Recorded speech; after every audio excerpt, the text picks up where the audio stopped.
وبارك وسلم تسليما كثيرا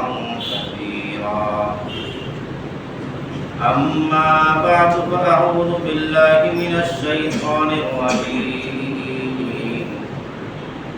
بسم الله الرحمن الرحيم اتل ما أوحي إليك من الكتاب وأقم الصلاة إن الصلاة تنهى عن الفحشاء والمنكر وقال تعالى لقد أرسلنا رسلنا بالبينات وأنزلنا معهم الكتاب والميزان ليقوم الناس بالقسط وقال تعالى ما يلفظ من قول إلا لديه رقيب عتيد بارك الله لنا ولكم بالقرآن العظيم ونفعنا وإياكم بالآيات والذكر الحكيم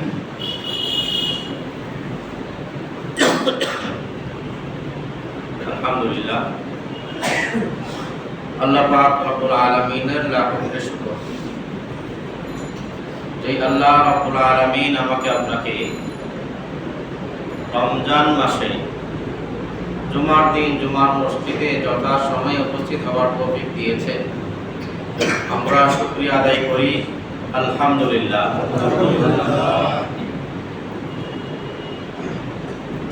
রমজান মাস রহমত এবং বরকতের মাস।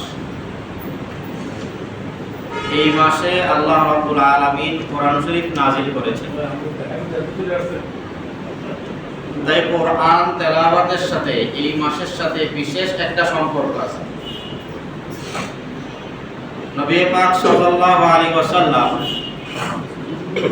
অন্য সময় কোরআন শরীফ যা তেলাওয়াত করতেন রমজান মাসে বেশি তেলাওয়াত করতেন এবং রমজান মাসে হযরত জিবরাইল আলাইহিস সালাতু ওয়াস সালামের সাথে কোরআন শরীফের দৌড় হতো। দৌড়ের অর্থ হলো মনে করেন আমরা দুজন, আমি কতক্ষণ এক পারা শুনাইলাম আবার উনি সেই এক পারা শুনাইলেন, একজন শোনা এবং আরেকজন সঠিক কিনা ধরা, এটাকে বলা হয় দৌড়। রমজান মাসে কোরআন শরীফের দৌড় করা সুন্নাত। দৌড় করছেন কে? নবী করিম সাল্লাল্লাহু আলাইহি ওয়াসাল্লাম আর হযরত জিবরাইল আলাইহিস সালাতু ওয়াস সালাম। এই কোরআন শরীফটা আল্লাহ তাআলা আমাদের কাছে কেন নাযিল করলেন? সূরা হাদীদের 25 নম্বর আয়াতে আল্লাহ রাব্বুল আলামিন একটা কারণ উল্লেখ করেছেন। আবার সূরা আনকাবুতের 41 নম্বর আয়াতে আরেকটা কারণ উল্লেখ করেছেন। সূরা হাদীদের 25 নম্বর আয়াতে আল্লাহ পাক রব্বুল আলামিন যেটা বলছেন, আয়াতটা আমি তেলাওয়াত করছি। লাকাদ আনজালনা রুসুলানা বিল বাইয়িনাত লাকাদ আরসালনা রুসুলানা বিল বাইয়িনাত ওয়া আনজালনা মা'হুমুল কিতাবা ওয়াল মিজান লিয়াকুমান নাসু বিল কিসত। আমি আমার রাসূলগণকে যুগে যুগে অসংখ্য নিদর্শন এবং মুআজিজা দিয়ে পাঠিয়েছি। রাসূলকে যদি মুআজিজা ছাড়া পাঠান তাহলে তিনি রাসূল যে একথা মানুষ বিশ্বাস করবেন না। তো রাসূলের কাছে প্রত্যেকজন রাসূলের কাছে কিছু মুআজিজা ছিল। হযরত নবিয়ুনা ঈসা আলাইহিস সালাতু ওয়াস সালামের সবচেয়ে বড় মুআজিজা ছিল উনি মৃত মানুষকে কুম বিসমিল্লাহ বললে জীবিত হয়ে যেত। একটা মাটি দিয়া পাখির মতো আকৃতি বানাইছেন, ফু দিয়ে দিতেন, উড়ে যেত। এগুলো ছিল হযরত ঈসা আলাইহিস সালাতু ওয়াস সালামের মুআজিজা। অসুস্থ মানুষ গায়ে হাত পোলাই দিলে সুস্থ হয়ে যেত। কুষ্ঠ রোগী উনি দোয়া করলে কুষ্ঠ রোগ ভালো হয়ে যেত। জন্মান্ধ চোখে হাত পোলাই দিলে অন্ধ দৃষ্টি ফিরে পেত। এগুলো ছিল হযরত ঈসা আলাইহিস সালামের মুজিজা, যেগুলো দেখে মানুষ বুঝতে পারতো যে একটা ঐশী শক্তি, এটা সাধারণ মানুষের জন্য সম্ভব না, ইনি আল্লাহর পক্ষ থেকে বার্তাবাহক রাসূল, তার কথা বিশ্বাস করা উচিত। আল্লাহ বলেন, লাকাদ আরসালনা রাসূলানা বিল বায়িনাত, আমি আমার রাসূলগণকে সুস্পষ্ট কতগুলো নিদর্শন এবং মুজিজা দিয়ে পাঠিয়েছি। ওয়া আনজালনা মাহুমুল কিতাব ওয়াল মিজান, এবং তাদের জন্য তাদের সাথে আমি পাঠিয়েছি কিতাব এবং মিজান। কিতাব তো আমরা বুঝতে পারছি, কিতাব হলো 104টা আসমানের কিতাব নবীগণের সাথে আল্লাহ পাঠিয়েছেন। এই সবগুলোর মধ্যে সর্বশ্রেষ্ঠ কিতাব কোনটা? আল কোরআনুল কারীম। আর মিজান কি জিনিস? মুফাসসিরিনে কেরাম বলেন মিজান হলো আখিরাতের হিসাব। মিজান হলো কি? আখিরাতের হিসাব। মিজানের পাল্লা, এর মধ্যে মানুষের নেক এবং বদ, ন্যায় অন্যায় সেগুলোকে আল্লাহ তাআলা মাপবেন।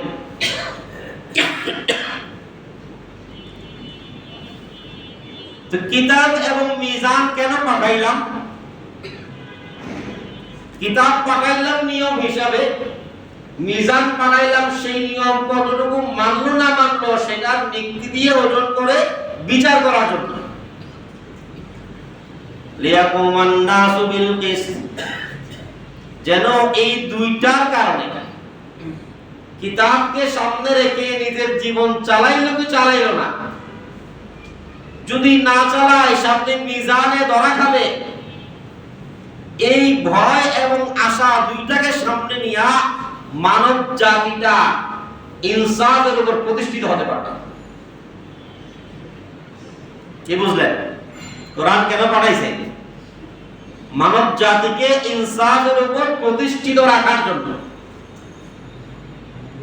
আজকে আমাদের দেশেই না, সারা বিশ্বে ইনসাফ নিয়ে আন্দোলন, তাই না? প্রত্যেক আন্দোলনকারীরা আন্দোলন কেন করতেছে? যে আমাদের উপর বৈষম্য করা হচ্ছে, জুলুম করা হচ্ছে, ইনসাফ হচ্ছে না। ইনসাফ হবে কিভাবে? ইনসাফ কায়েম করার জন্য আল্লাহ তাআলা যে কিতাব তোমাকে আমাকে দিয়েছেন, সেই কিতাব কিন্তু আমরা পিছনে ফেলে দিয়েছি। ইনসাফ হবে কিভাবে? ওয়া আনজালনা মাহুমুল কিতাব ওয়াল মিজান লিয়াকুমান নাসু বিল কিসত, মানুষের মধ্যে ইনসাফ কায়েম করার জন্য আল্লাহ রাব্বুল আলামিন কিতাব এবং মিজান দিয়েছেন। সেই কিতাব কিভাবে মানবে, কিভাবে পালন করবে, সূরা আনকাবুতের 45 নং আয়াতে আল্লাহ তাআলা হুকুম করেন, উতলু মা উহিয়া ইলাইকা মিনাল কিতাব, যে কিতাব ওয়াহি আকারে আমি আপনার কাছে প্রেরণ করেছি, ওই কিতাবটাকে আপনি তেলাওয়াত করুন। কাকে আদেশ করতেছে? কাকে আদেশ করতেছে? মুহাম্মদুর রাসূলুল্লাহ। মানব জগতের মধ্যে যিনি সর্বশ্রেষ্ঠ মানব, মানবিক গুণের ক্ষেত্রে তিনি সর্বশ্রেষ্ঠ মানব, মানবিক গুণের ক্ষেত্রে তার কোনো তুলনা নাই, রূপের ক্ষেত্রে তার কোনো তুলনা নাই, আচার ব্যবহারে তার কোনো তুলনা নাই, ইনসাফের ক্ষেত্রে তার কোনো তুলনা নাই, মানব সভ্যতার মধ্যে তার মতো কোনো মানুষ জন্ম নেয় নাই। কান্নামা হুদিত্তা কামা তাশাউ, ওই বলে যেন তুমি নিজে যেমনে চাও নিজের মতো করে নিজেকে বানাইয়া সৃষ্টি হইছো। তো সর্বশ্রেষ্ঠ মানব যিনি, তাকে আল্লাহ তাআলা হুকুম করতেছেন, উতলু মা উহিয়া ইলাইকা মিনাল কিতাব, যে কিতাব আপনার উপর নাযিল করেছি সেই কিতাবটা আপনি তেলাওয়াত করুন। তাহলে বোঝা গেল কিতাবের মাধ্যমে ইনসাফ কায়েম হবে, কিতাবটা তেলাওয়াতের মাধ্যমে ইনসাফ কায়েম হবে। উতলু মা উহিয়া ইলাইকা মিনাল কিতাব, দ্বিতীয় হুকুম করতেছেন ওয়াকিমিস সালাহ, নামাজ কায়েম করেন। বুঝা গেল কিতাব তেলাওয়াত কোথায় হয়?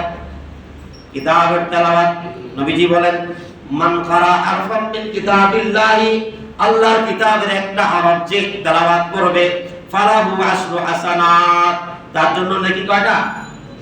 10টা। নামাজের মধ্যে যদি কেউ পড়ে নেকি হবে 100টা, দেখা পড়লে নেকি হবে 30টা। তাহলে এই কিতাব তেলাওয়াতের আসল জায়গা হলো নামাজ। নামাজের বাহিরেও পড়া যায়, নামাজের ভিতরেও পড়া যায়, ওযু সহ পড়া যায়, ওযু ছাড়াও পড়া যায়। যায় কি যায় না? ওযু ছাড়াও পড়া যায়, কিন্তু ওযু ছাড়া ধরা যায় না। লা ইয়ামাসসুহু ইল্লাল মুতাহহারুন, পবিত্র অবস্থা ছাড়া কোরআনকে ধরা যাবে না, কিন্তু পড়া যাবে। তাইলে আল্লাহ রাব্বুল আলামিনের হুকুম মানুষের মধ্যে ইনসাফ কায়েম করতে হলে এই কিতাবকে তেলাওয়াত করতে হবে। নামাজের মধ্যেও তেলাওয়াত করবে, নামাজের বাহিরেও তেলাওয়াত করবে। তেলাওয়াত করলে এই তেলাওয়াতের উসিলায় মানুষের ভিতরে ইনসাফ এবং ন্যায় পরায়ণতার যোগ্যতা তৈরি হবে। প্রমাণ কি? কোরআন বলতেছে আকিমিস সালাহ ইন্নাস সালাতা তানহা আনিল ফাহশাই ওয়াল মুনকার, নিশ্চয় নামাজ অশ্লীলতা, বেহায়াপনা, অপরাধ যা কিছু আছে সবগুলোকে নির্মূল করে দেয়। নামাজ কি করে? অপরাধকে নির্মূল করে। একজন অপরাধ করলে এটা আরেকজনের উপর বৈষম্য হয় না? একজনের জন্য অপরাধ, আরেকজনের জন্য বৈষম্য, জুলুম। তো আল্লাহ কি বলতেছে?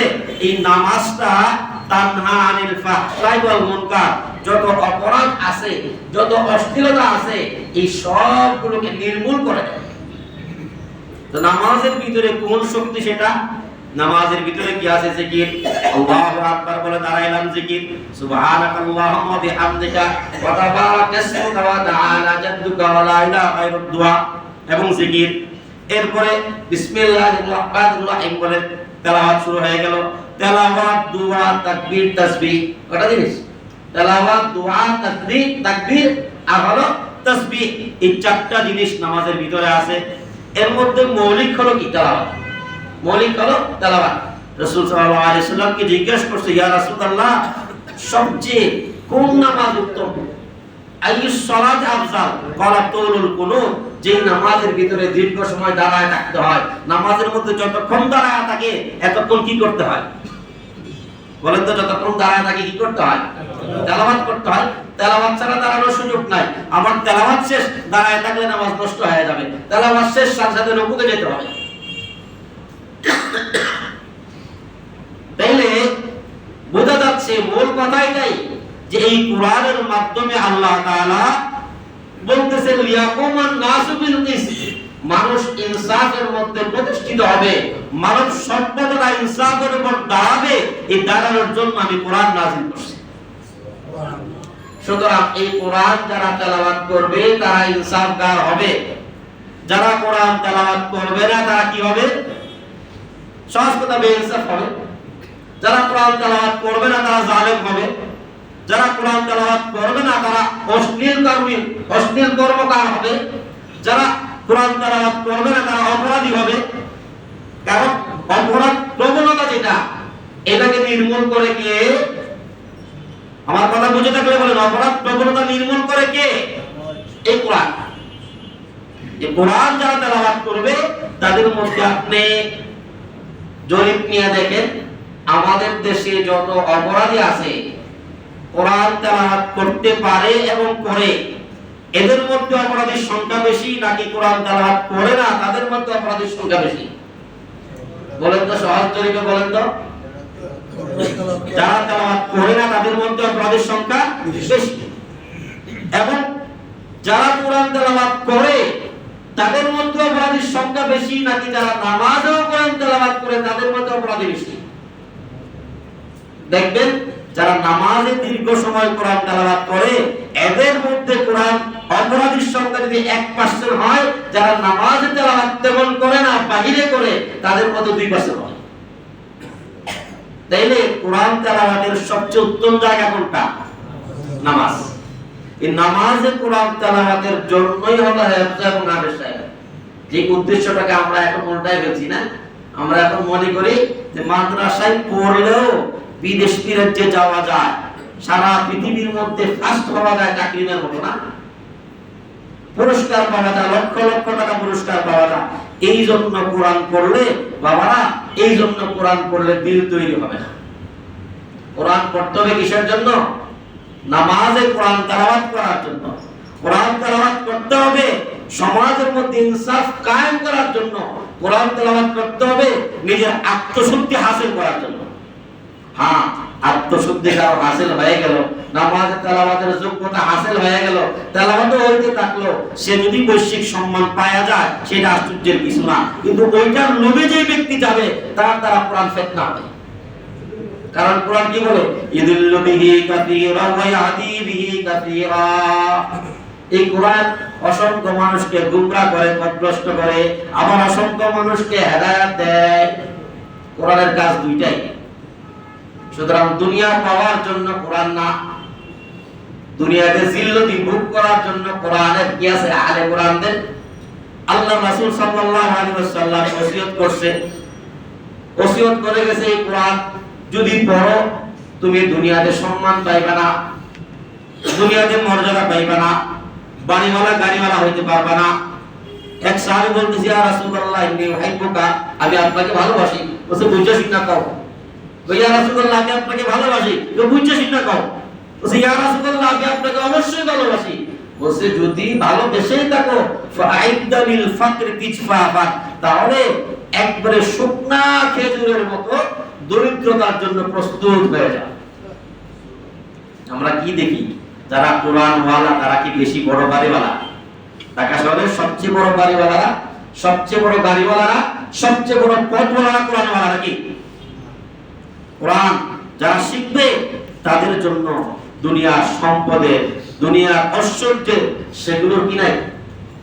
সেগুলোর কোনো ভবিষ্যৎবাণী নাই, সেগুলোর ওয়াদা নবীজি করেন নাই, বরং ওয়াদা করছে কিসের? আখিরাতের বাদশা, আখিরাতের বাদশা হওয়া, গায়বের জগতের বাদশা হওয়া। এই কোরআন তেলাওয়াত নিয়ে আমি মোট তিনটা কথা বলবো। এক নম্বর কথা হলো, পৃথিবীতে আমরা যা দেখছি সব কিছুর একটা বাহ্যিক রূপ আছে, বাহ্যিক শক্তি, আর একটা শক্তি আভ্যন্তরীণ। যেমন মনে করেন আমার দেহ, আমি চোখ দিয়ে দেখি, কান দিয়ে শুনি, ত্বক দিয়ে অনুভব করি, এগুলো হলো বাহ্যিক। এগুলো আমি চোখ, কান, নাক, মুখ আমি দেখতেছি। আবার এই অনুভূতি শক্তিগুলো কাজ করে কোথায়? যদি আমার হাত ঠিক থাকে। হাত যদি ফেইলার হয় তাহলে চোখের কাজ থাকবে, কানের কাজ থাকবে, নাকের কাজ থাকবে, মুখের কাজ থাকবে। মুখ দিয়ে কথা বলা যাবে না, চোখ দিয়ে দেখা যাবে না, কান দিয়ে শোনা যাবে না। তাইলে বাহ্যিক শক্তি হলো চোখ, কান, নাক। এই সবগুলো দিয়ে আমারও চোখ আছে, আমারও নাক আছে। এই চোখ, কান, নাকের ব্যাটাগিরি কতক্ষণ থাকে? যতক্ষণ পর্যন্ত আমার হাত ঠিক থাকে। তাহলে হাতটা হলো আভ্যন্তরীণ গায়েব, আর চোখ, কান, নাক এগুলো হলো বাহ্যিক বা হাতের সাহেব, তাই না? একটা হলো অদৃশ্য শক্তি, একটা হলো দৃশ্যমান শক্তি। দেখেন আসলে রাজা কোনটা? দৃশ্যমান শক্তি যেগুলো সেগুলো রাজা, না অদৃশ্য শক্তি রাজা? কি বলেন, আমার কথা বুঝেন নাই? অদৃশ্য শক্তি যেটা গায়েব সেটা হলো রাজা। রাজত্ব করে কে? ভেতর থেকে কলব হাত হলো রাজত্ব করে। তদ্রূপ এই পৃথিবীতে যা আমরা বাহ্যিক শক্তি দেখছি, যে প্রধানমন্ত্রীর এই পাওয়ার, অমুকের সেই পাওয়ার, অমুকের এই পাওয়ার, অমুকের এই পাওয়ার, এই যত রাজত্ব আমরা দেখতেছি, যত সম্পদের রাজত্ব দেখতেছি, পদের রাজত্ব দেখতেছি, ক্ষমতার রাজত্ব দেখতেছি, সব রাজত্বের মূল কি? মূল হলো আল কোরআন। আল্লাহ কি বলেন? লিয়াকুমান নাসু বিল কিসত। বোঝা গেল গায়েবের পাওয়ার বেশি, শাহেদের চেয়ে গায়েবের পাওয়ার বেশি। সুতরাং বাহ্যিকভাবে দুনিয়াতে যা কিছু চলতেছে এই সবগুলো চলতেছে আভ্যন্তরীণ ভাবে। দেহের সবকিছু যেমন কলবের কারণে চলে, হার্টের কারণে চলে, দুনিয়ার সব কিছুর চালিকা শক্তিকে ভিতরে এই কোরআন এবং আহলে কোরআনরা যারা নামাজে তেলাওয়াত করে, যারা এফএ শেষ রাতে ওঠে তেলাওয়াত করে, যারা আমবেশাবা তেলাওয়াত করে, যে সমস্ত মুমিন বান্দারা নামাজে তেলাওয়াত করে, নামাজের বাইরে সকালে বিকালে দুপুরে হাঁটতে চলতে তেলাওয়াত করে, তাদের তেলাওয়াতের শক্তিতে পুরো পৃথিবী চলতেছে। তাইলে এই কোরআনের শক্তিতে যদি চলে, হিসাব করেন আজ থেকে 50 বছর আগে বাংলাদেশে আইন শৃঙ্খলা পরিস্থিতি কেমন ছিল এখনকার চেয়ে ভালো না খারাপ বলেন তো? এখনকার চেয়ে 50 বছর আগে ভালো ছিল না খারাপ ছিল? ভালো ছিল, এভারেজ ভালো ছিল। কেন ভালো ছিল? হিসাব করে দেখেন কোন জিনিসটা আমাদের সমাজে এখন কমেছে যার কারণে আইন শৃঙ্খলা পরিস্থিতি কমেছে। 50 বছর আগে বাংলাদেশের প্রত্যেকটা করে ফজরের নামাজের পরে গেলে দেখতে পেতেন যে একজন না একজন মানুষ কোরআন শরীফ নিয়ে বসে আছে, ঠিক না বেঠিক? আজকে সেই জিনিসটা আছে কিনা? নাই। এই কোরআন যখন আমাদের সমাজ থেকে বিদায় নিয়েছে, প্রত্যেকটা ঘর থেকে বিদায় নিয়েছে, মসজিদে কোরআনের বক্স পড়েছে, কোরআন কোরআন কোরআন, ঘরে পড়ার মতো কেউ নাই, মসজিদে না জমা রেখে চলে যায়। তো ওই কোরআন যখন তেলাওয়াত কমে গেছে, আইন শৃঙ্খলা পরিস্থিতি কমে গেছে। দেখেন আইন শৃঙ্খলার জন্য যতই আন্দোলন করি, আন্দোলন দিয়া কিন্তু পরিস্থিতি ঠিক করা যাবে না। আমরা নিরাপদ সড়কের জন্য আন্দোলন করছি না এক সময়, দর্শন বিরোধী আন্দোলন বহু হয়েছে না এই পর্যন্ত, কিন্তু শুধরাইছে। কোরআনে আইন কয়টা? কোরআনে আইন কয়টা? আইন সংক্রান্ত আয়াত মাত্র 500। আইন সংক্রান্ত আয়াত মাত্র কয়টা? 500টা। এই 500 আয়াতের মধ্যে 500 আইন নাই। 500 আয়াতের মধ্যে 500 তো আইন নাই। মোটে কইনা দেখবেন যে 150 মতো আইন আছে শরীয়তে। এই আইনটা দিয়ে আল্লাহ রাব্বুল আলামিন চ্যালেঞ্জ করছেন পুরা মানব সভ্যতা, কিয়ামত পর্যন্তের জন্য মানব সভ্যতা এই আইন দিয়া ইনসাফ প্রতিষ্ঠা করতে পারে। তাহলে আইন হলেই সভ্যতা তৈরি হয় না, মানুষের নিরাপত্তা আসে না, বরং আইনের যথাযথ প্রয়োগ লাগে। এবং আইনটা কেমন হতে হবে? আল্লাহ কোরআনে বলছে আলা ইয়ালামু মান খালাক ওয়া হুয়াল লাতীফুল খাবীর। যিনি কম্পিউটার বানাইছেন, কম্পিউটারটা কিভাবে চালাইলে ঠিকমতো চলবে ইনি ভালো জানেন না অন্য কেউ ভালো জানে? আল্লাহ এরকম যুক্তি দিবেন আলা ইয়ালামু মান খালাক, যিনি মানুষকে বানাইছেন তিনি কি ভালো জানেন না? ওয়া হুয়াল লাতীফুল খাবীর, অথচ সূক্ষ্ম থেকে সূক্ষ্ম বিষয়ের খবর তার কাছে আছে। মানুষ যিনি বানাইলেন এই মানুষটা ইনসাফ কিভাবে কায়েম করতে পারবে ইনি ভালো জানেন না অন্য কেউ ভালো জানে? আমাদের দেশের সংসদ সদস্যরা ভালো জানে। কি বলেন?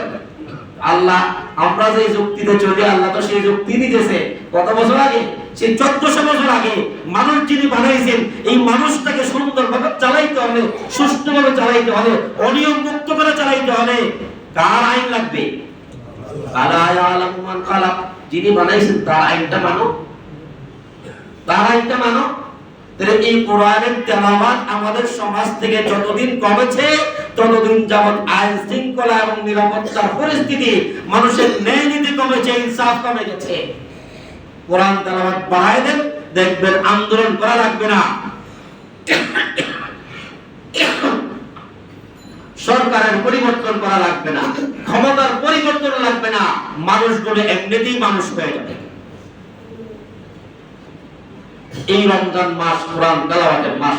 এই জন্য কথাগুলো বললাম যে মেরে ভাইও আজ থেকে 50 বছর আগে বাংলাদেশের চিত্র দিকে তাকায় দেখেন, ওই সময় বাংলাদেশে কোরআন তেলাওয়াত যতটুকু পরিমাণ বেশি ছিল, আইন শৃঙ্খলা পরিস্থিতি ওই সময় আমাদের এই যুগের চেয়ে ততটুকু ভালো ছিল।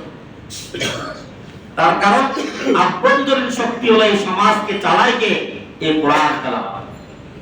2 নম্বর কথা, আমরা পৃথিবীতে বৈশ্বিক আবিষ্কার যা করছি, বস্তুবাদের উত্থান যখন হয়েছে তখন থেকে আমরা শিল্প বিপ্লবের মাধ্যমে যা যা আবিষ্কার করছি, এই সব আবিষ্কার কোন জিনিস দিয়ে করছি বলেন তো? মাটি কেউ বানাইতে পারছে আবিষ্কার কইরা?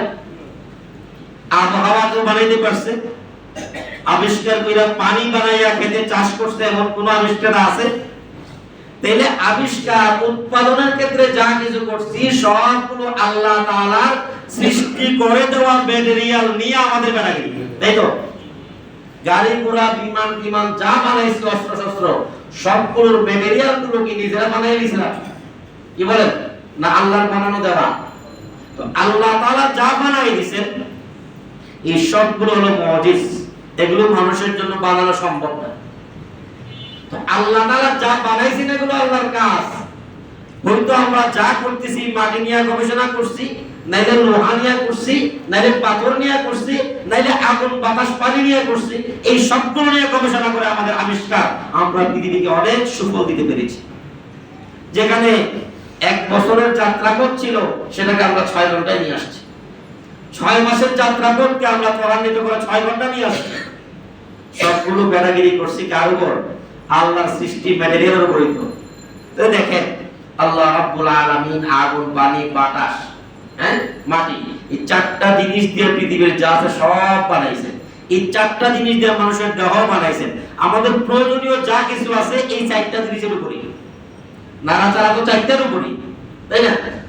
এখন আসেন, এগুলো হলো আল্লাহ তাআলার কাজ। মানুষের কাজের পাওয়ার বেশি না কথার পাওয়ার বেশি? বলেন তো, কাজের পাওয়ার বেশি না কথার পাওয়ার বেশি? কথার পাওয়ার বেশি। বাংলাদেশের প্রধানমন্ত্রী যিনি হন, তিনি যদি হুকুম করেন আগামীকালকে সব অফিস বন্ধ হয়ে যাবে না? কিন্তু যদি কথা না বলা কাজ দিয়ে সবগুলো অফিস বন্ধ করতে চায়, পারবে? সম্ভব না। অসংখ্য মানুষের কাজ লাগবে। যদি বলে কালকে রাস্তায় কোনো যানবাহন নামবে না, এক কথা বললে পুরা বাংলাদেশ অফ, লকডাউন, তাই না? বন্ধ হয়েছিল না? কিন্তু কাজ দিয়ে যদি করতে চায়, গাড়ি বের হবে আর লাঠি দিয়ে বাড়ি দিবে, কাজ দিয়ে বন্ধ করা সম্ভব? তাইলে কাজের পাওয়ারের চেয়ে কথার পাওয়ার বেশি। আল্লাহ রাব্বুল আলামিন যেগুলো কাজ কইরা আমাদেরকে দিয়েছেন, আগুন, পানি, মাটি, বাতাস, যত ম্যাটেরিয়াল সবগুলোকে আল্লাহর কাজ, ঠিক আছে? তদ্রূপ আল্লাহ তাআলার কিছু কথাও তো আমাদেরকে দিয়েছেন না? সেটা কি? কোরআন। কোরআন কার কথা? কোরআনটা কার কথা? আল্লাহর কথা। তাহলে কোরআন আল্লাহর কথা, আল্লাহর কাজ যেগুলো দিছে সেগুলোর উপর গবেষণা কইরা, নাড়াচাড়া কইরা আমরা যত সুফল ভোগ করছি, আল্লাহ রাব্বুল আলামিন তার যে কথা আমাদেরকে দিয়ে দিয়েছেন আর কোরআন নামে, সেই কোরআনের উপর নাড়াচাড়া করে, গবেষণা করে যদি আমরা সময় ক্ষেপণ করতাম, কথার পথ যেহেতু কাজের চেয়ে বেশি, বন্ধু আমার উত্তর দিয়ে চিল্লান দিয়ে বলে আমরা এর চেয়ে বেশি সুবিধা পাইতাম কি পাইতাম না? অবশ্যই পাওয়া যেত। সাহাবায়ে কেরাম সেই জিনিসটা পাইছেন, তাবিঈনরা পাইছেন, তাবিঈনরা পাইছেন। হযরত আবু দারদা রাদিয়াল্লাহু আনহু মসজিদের মধ্যে বসে আছেন। লোকজন এসে খবর দিল, আবু দারদা তোমার ঘরে আগুন লাগছে, তাড়াতাড়ি যাও বাড়িতে গিয়ে আগুন নিভাও। আবু দারদা বলে আমার ঘরে আগুন লাগে নাই, আমার আগুন নিভানোর দরকার নাই। আরেকজন লোক এসে বলল, আবু দারদা তোমার ঘরে আগুন লাগছে, আগুন নিভাও। বলছে আমার ঘরে আগুন লাগতে পারে না, আমি যাব না। আরেকজন লোক এসে বলছে, আবু দারদা তোমার ঘরে আগুন লাগছে, সব পুরো ছারখার হয়ে গেছে। আবু দারদা বলে না, আমার ঘরে আগুন লাগতে পারে না। কিছুক্ষণ পর লোকজনের এক জামাত আসলো। আবু দারদা মসজিদে বসা, নিশ্চিন্তে বসা, পেরেশানি মুক্ত। বলতেছে, আবু দারদা আগুন লাগছিল, বিশাল আগুন, আশপাশে সব পুরো ছারখার হয়ে গেছে, তোমার ঘরের কাছে এসে আগুন নিভে গেছে, তোমার ঘর আগুনে জ্বালাই নাই। আবু দারদা বলে আমি তো আগেই বলেছিলাম আমার ঘরে আগুন লাগতে পারে না। লোকেরা জিজ্ঞাসা করলো, আবু দারদা আশ্চর্য হইতেছি, সবাই বলতেছে তোমার ঘরে আগুন লাগছে, তুমি নিশ্চিন্ত অবস্থায় বসে আছো মসজিদে, তোমার ঘরে আগুন লাগতে পারে না, কারণটা কি খুলে বলো। আল্লাহ রাব্বুল আলামিন কোরআন নাযিল করছেন, আমাদেরকে রাসূলকে মানতে বলছেন, রাসূল আমাকে শিখাই দিয়েছেন সকাল বেলা এই দোয়াটা পড়বা, এই দোয়া পড়লে সন্ধ্যা পর্যন্ত তোমার কোনো বিপদ আসতে পারে না, আমার ঘর পুড়ে যাবে, এর চেয়ে বড় বিপদ আর কি হতে পারে। নবীজি দোয়া শিখাইছেন, আমি দোয়া পড়ে বের হইছি, সুতরাং আমার ঘরে আগুন লাগবে এটা হতে পারে না। আল্লাহ বলছে নবীকে মানো, আমি নবীকে মানছি। কোরআন দিছে, নবীকে মানতে বলছে, নবী যা শিখাই দিয়েছেন সেইভাবে মানছি, আমার ঘরে আগুন লাগতে পারে না। বলেন আগুন লাগলে আগুন নিভানোর জন্য আমরা অনেক কিছু বানাইছি না, কিন্তু আগুন না লাগার জন্য কি বানাইছি? বলেন তো, আগুন না লাগার জন্য কি বানাইছি? যে আগুন আশপাশ সব পড়ে যাবে, আমার ঘরে আগুন লাগবে না, কি বানাইছি? বানাইছি? বানাই নাই। আল্লাহ তাআলা বললাম না কাজের চেয়ে কথার পাওয়ার বেশি। সাহাবায়ে কেরাম বিশ্বাস করছে, জাহের যত জিনিস দেখছে সবগুলোকে অস্বীকার করে আল্লাহ রাব্বুল আলামিনের পক্ষ থেকে আসমানে ওহী যেটা আছে সেই ওহীকে বিশ্বাস করছে, আল্লাহ তাআলা নিরাপত্তা দিবেন কি দেন নাই? এই কোরআন শরীফ তেলাওয়াত ইমাম সুয়ুতী রাহমাতুল্লাহ আলাইহি দৈনিক এক খতম কোরআন শরীফ তেলাওয়াত করতেন। এটা বেশি কঠিন না। 911 হিজরিতে ইমাম সুয়ুতী রাহমাতুল্লাহ আলাইহি ইন্তেকাল। আর এখন চলে কত? 1446 হিজরি। তো আমাদের এই গত 100 বছর হয় নাই শেখ জাকারিয়া রাহমাতুল্লাহ আলাইহি, যিনি ফাজাইল আমলের লেখক, বড় শাইখুল হাদিস ছিলেন। তো শেখ জাকারিয়া রাহমাতুল্লাহ আলাইহি উনিও দৈনিক এক খতম কোরআন শরীফ তেলাওয়াত করতেন। ওনার আম্মা হাফেজ ছিলেন, আব্বা হাফেজ ছিলেন। যখন বাচ্চা 10 বছর 9 বছর বয়স, ওনার দৈনিক রুটিন ছিল সকাল থেকে সন্ধ্যা পর্যন্ত এক খতম কোরআন শরীফ শোনায় দিবা, বাস তোমার কাজ শেষ, আর কোনো লেখাপড়া নেই। উনি করার সাথে ওইটা বছরের পর থেকে জোর পর্যন্ত এক খতম পড়তেন। একটু তাড়াতাড়ি পড়তেন যেন খেলাধুলার সুযোগ পায়, 9 বছরের বাচ্চা। তো এই আমল ওনার মৃত্যু পর্যন্ত ছিল। ওনার উস্তাদ ইয়াহইয়া কান্দলাবী রাহমাতুল্লাহ আলাইহি উনি হাপুর গেছেন নামাজ পড়াইতে। মুসল্লিরা বলতেছে আমাদের হুজুরকে দেখছি প্রতিদিন ইফতারের সময় খতম করে, সকাল থেকে তেলাওয়াত শুরু করে ইফতারের সময় খতম করে। 29 দিন 28 দিন পর্যন্ত মসজিদে খতম করে আইসা 29 এর রাত্রে ওনার আম্মাকে নিয়ে, আম্মা এবং নানিকে নিয়ে বাসায় খতম করতেন। এক রাকাতের মধ্যে সূরা ফাতিহা থেকে নিয়ে সূরা ফালাক পর্যন্ত পড়তেন, দ্বিতীয় রাকাতে সূরা নাস পড়ে সিরিয়ার আগে খতম করতেন।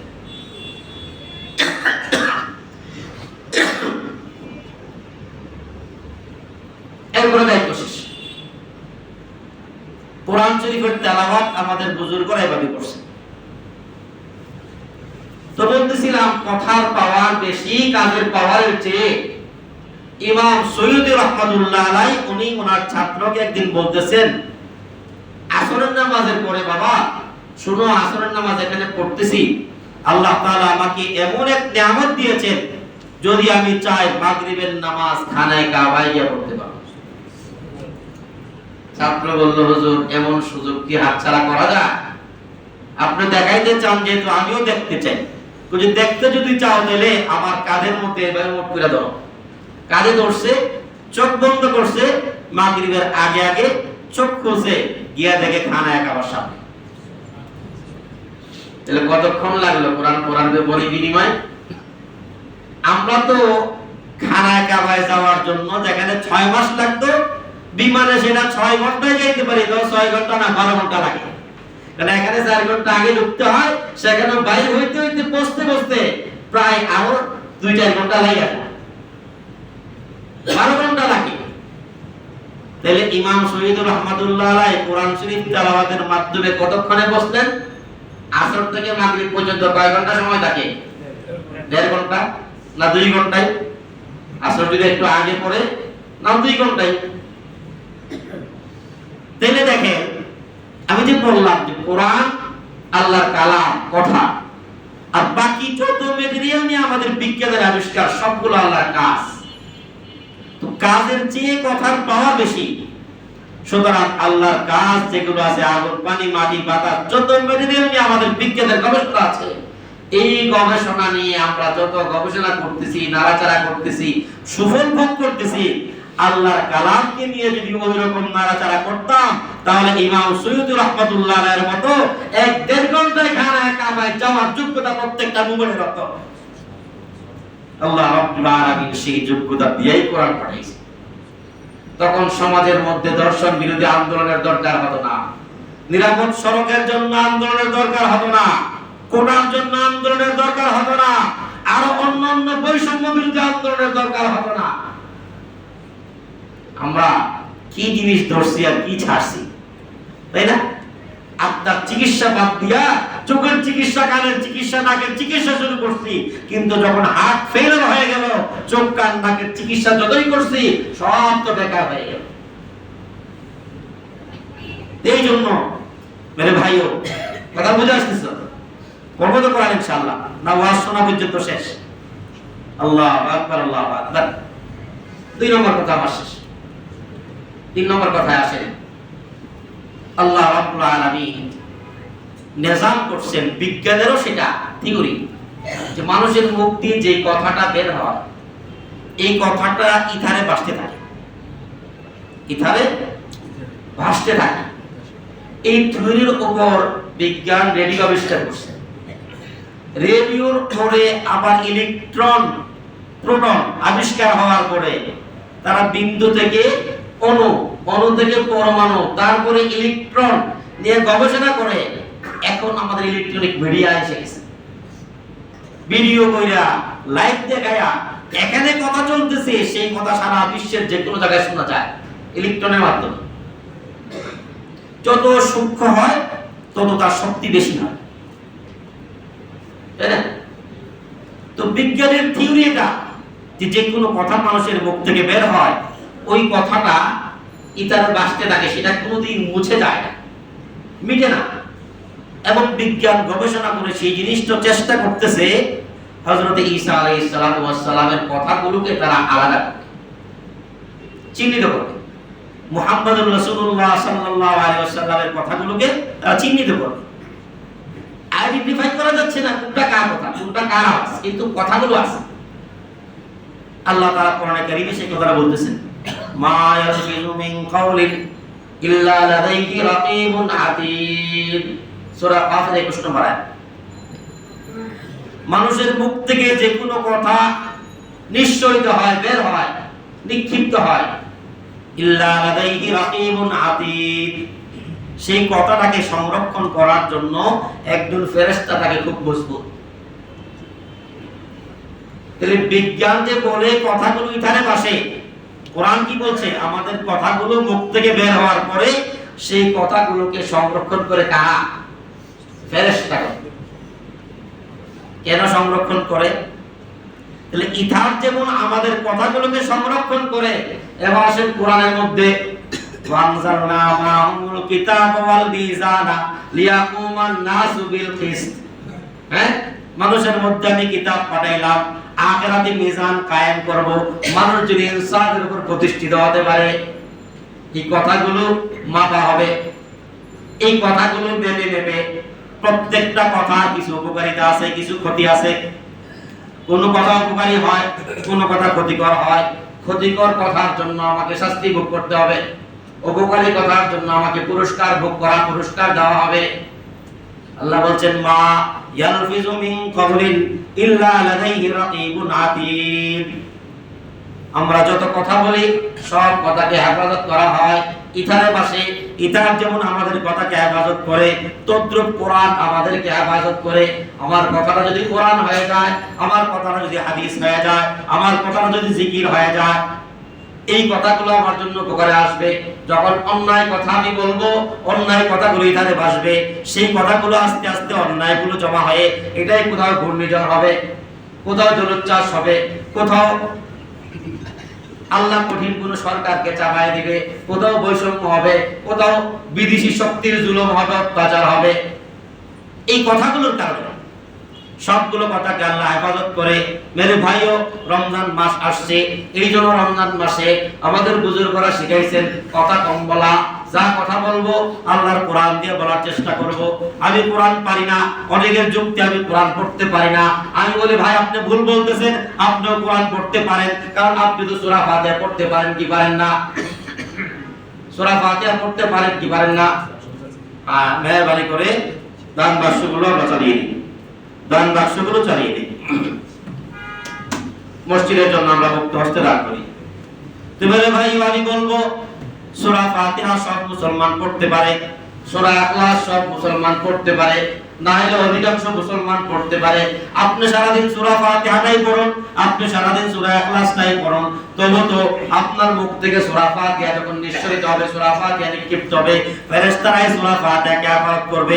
এই সূরা ফাতিহা আপনার জীবনকে হেফাজত করবে, আপনার সন্তানকে হেফাজত করবে, আপনার দেশকে হেফাজত করবে, আপনার সমাজকে হেফাজত করবে। কোরআন তেলাওয়াতের সংখ্যায় দেশের মানুষের মধ্যে বাড়বে কি বাড়বে না? এই জন্য মেরে ভাইও, রমজান মাস কোরআন তেলাওয়াতের মাস। আমার মূল কথা তিনটা ছিল, তিনটা কথা সময়ও শেষ, আমার কথাও শেষ। এক নম্বর কথা, মানুষের মধ্যে চালিকা শক্তি বাহ্যিক কিছু আছে, আভ্যন্তরীণ কিছু আছে। আভ্যন্তরীণ শক্তি হলো কলম, অন্তর, হাত, আর বাহ্যিক শক্তি হলো চোখ, কান, নাক, হাত, পা। এই বাহ্যিক শক্তিগুলো বিকল হয়ে যায় যখন নাকি হার্ট ফেলিয়ার হয়। এই দুনিয়াটাকে চালানোর জন্য আল্লাহ রাব্বুল আলামিন বাহ্যিক শক্তি দিয়েছেন, দুনিয়ার আসবাবপত্র, জিনিসপত্র আর ক্ষমতাকে, আর আভ্যন্তরীণ শক্তি রেখেছেন কোরআন তেলাওয়াতকে। কোরআন তেলাওয়াত যখন বন্ধ হয়ে যাবে, আজকে বাহ্যিক শক্তির যা কিছু আছে সব হার্ট ফেলিয়ারের মতো, হার্ট অ্যাটাকের মতো বন্ধ হয়ে যাবে। এই জন্য যতদিন পর্যন্ত আমি হার্টের যত্ন নিব, আমি যেমন সুস্থ থাকবো, কোরআনের যত্ন নিলে, কোরআনের তেলাওয়াত করলে এই দুনিয়ার মানুষ সুস্থ থাকবে, সমাজ সুস্থ থাকবে, দেশ সুস্থ থাকবে, রাষ্ট্র সুস্থ থাকবে, আমাদের স্বাধীনতা, সার্বভৌমত্ব অটুট থাকবে ইনশাআল্লাহ। দুই নম্বর কথা হলো, আমরা দুনিয়াতে যত গবেষণা করতেছি সব গবেষণার মূল হলো আল্লাহ রাব্বুল আলামিন সৃষ্টির ম্যাটেরিয়াল আল্লাহর কাজ দিয়া, আমাদের যত বেরাগিরি সব আল্লাহর সৃষ্টিগত ম্যাটেরিয়াল দিয়া। সুতরাং আল্লাহর কাজের ম্যাটেরিয়ালের সুফল আমরা ভোগ করতেছি। ট্রেন বানাইছি, বিমান বানাইছি, সবকিছু বানাইছি আল্লাহর কাজ দিয়া। আল্লাহ রাব্বুল আলামিন নিজের কাজ যেমন পৃথিবীতে পাঠাইছেন, নিজের কথার সমষ্টি কোরআনে কারীম নামে পৃথিবীতে পাঠাইছেন। ওই কথা নিয়ে যদি আমরা মেহনত করতাম তাহলে প্রত্যেকটা মানুষের কাজের চেয়ে কথার পাওয়ার বেশি। সুতরাং ওই কথা অনুযায়ী আল্লাহর কথার উপর যদি মেহনত করতাম, আল্লাহর কথা কোরআনের সুফল আমরা আরো অনেক বেশি ভোগ করতাম, যেমন সাহাবায়ে কেরাম করছেন। তিন নম্বর কথা হলো, আমরা মুখ থেকে যে সমস্ত কথা বের করি সেই কথাগুলোকে আল্লাহ রাব্বুল আলামিন হেফাজত করেন কার মাধ্যমে? ফেরেশতাদের মাধ্যমে। এবং সেই কথাগুলোকে আল্লাহ তাআলা আমাদেরকে পুনরায় বুঝায়া দেন। ভালো কথা বললে সেটার সুফল আমরা পাই, দুনিয়াতেও পাবো, আখিরাতেও পাবো। আর খারাপ কথা যদি বলি সেই কথার কুফল আমাদেরকেই ভোগ করতে হবে, হয়তো দুনিয়াতে নয়তো আখিরাতে। তাই আমার কথাগুলো আল্লাহর কালাম হোক, শ্রেষ্ঠ কথা হোক, সেরা কথা হোক, দামি কথা হোক, সুফল আনয়নকারী কথা হোক, যে কথাগুলো বলার কারণে ইমাম সৈয়দ রাহমাতুল্লাহ আমরা আবিষ্কার করে 6 ঘন্টায় মক্কায় যাওয়া ব্যবস্থা আমরা করেছি, বিমান আবিষ্কার করেছি। ইমাম সৈয়দ রাহমাতুল্লাহ 1 ঘন্টায় কারামত দিয়ে কোরআন তেলাওয়াত দিয়ে মক্কায় গেছে। এরকম কারামত অসংখ্য আছে। আল্লাহ তাআলা আমাদের সবাইকে যা শুনলাম মানার তৌফিক দান করব। শেষ কথা, কোরআন তেলাওয়াত করা দরকার, এটাই তো মূল কথা। কোরআন তেলাওয়াত কিভাবে করব? আমাদের অনেকের শ্রোতা যে আমি কোরআন তেলাওয়াত পারি না। ভাই, আপনি কোরআন তেলাওয়াত পারেন না কথাটা ভুল। আপনি সূরা ফাতিহা পারেন, আপনি সূরা ফাতিহা সারা দিন তেলাওয়াত করেন। আপনি সূরা ইখলাস পারেন, সূরা ইখলাস সারা দিন তেলাওয়াত করেন। মজার ব্যাপার হলো, সূরা ইখলাস যদি 3 বার কেউ পড়ে তাহলে এক খতম কোরআন শরীফের সমান সওয়াব। সূরা ইখলাস যদি কেউ 10 বার পড়ে, আল্লাহ রাব্বুল আলামিন জান্নাতে স্বর্ণ দিয়ে একটা ঘর বানায় দেন। হাদিস বিশুদ্ধ, মুসনাদ আহমদ শরীফের হাদিস। একবার সালাত বিশুদ্ধ। তো 10 বার সূরা ইখলাস পড়লে জান্নাতে একটা ঘর বানায় দেওয়া। প্রত্যেকের বাবার স্বপ্ন থাকে একটা ঘর বানাবো, নাইলে ছেলে বানা, নাইলে নাতি বানা, তাও আনন্দের শ্বাস ফেলে যে আমার নাতি ঘর বানাইছে, আমার ইচ্ছা ছিল পারি নাই, তাই না? তো সেই বাবাকে মাকে যদি একটা ঘর উপহার দিতে পারি, কেমন ঘর সেটা সোনা দিয়ে বানানো, রূপা দিয়ে বানানো, কত আনন্দ হবে না? হ্যাঁ, আনন্দিত হবে না? তো আমার মরহুম মা বাবা, তাদের জন্য প্রত্যেক দিন আমি একটা জান্নাতের ঘর উপহার দিতে পারি না? কি বলেন? করব তো ইনশাআল্লাহ। কে কে করবে একটু হাত উঠান। আল্লাহ তাআলা আমাদের সবাইকে তৌফিক দান করুন। আখিরু দাওয়ানা আলহামদুলিল্লাহি রাব্বিল আলামিন। যারা সুন্নাত পড়ি নাই, যারা কাছে